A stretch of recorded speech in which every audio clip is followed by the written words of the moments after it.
Eugene Storley,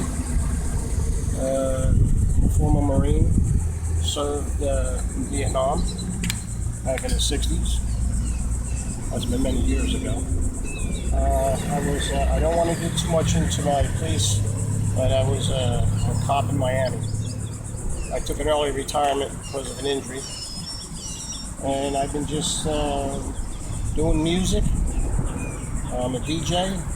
I have my own business. I do a lot for AVET projects. I do a lot for the military, the Patrick's Air Force Base, the Coast Guard Station in Cape Canaveral.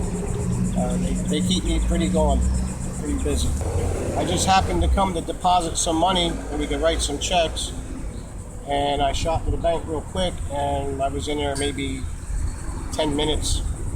And when I seen this guy come in, I thought he was a construction worker because they're doing construction out here, as you can tell. Yeah. And then he kind of walked in kind of aggressive, and then he got about 10 feet from me, and I just kept my eyes on him. The teller was taking care of my bank, and he reached under his pants, and he pulled a gun out, and I said, you gotta be kidding me.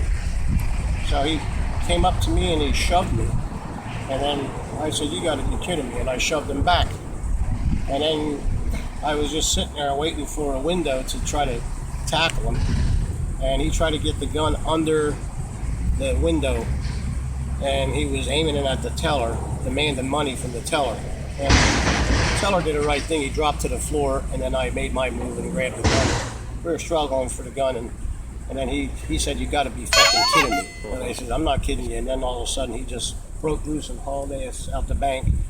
And I tried to dial 911. I couldn't get through until I got out the doors.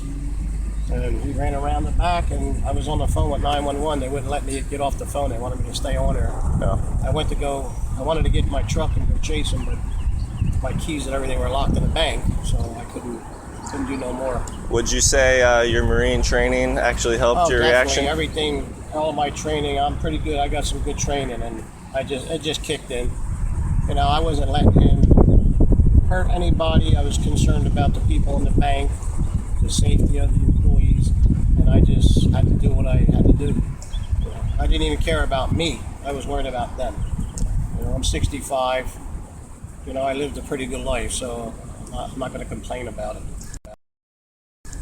So you'd say the old saying is true, once a Marine, always a Marine? I'm always a Marine. I'll die a Marine, you know, and if there's something like that, if I had to do it again, I would, in a heartbeat.